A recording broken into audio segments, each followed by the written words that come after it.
Hello guys, happy lunchtime here in Kuwait.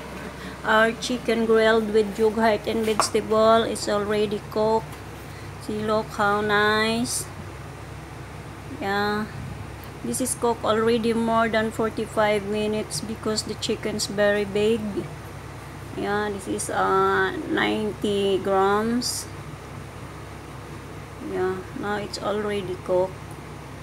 Yeah, see, look the nice, very delicious. And I put 1 glass of water with corn with the flour. Yeah, and put it up. It will be sticky. The waters will be sticky. 1 glass of water and 1 spoon of flour. Yes, I mix with this chicken grilled while it's boiling. Yeah, I put it. See, look how nice to sticky the water.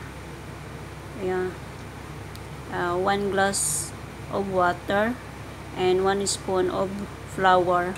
Mix it and put it over here.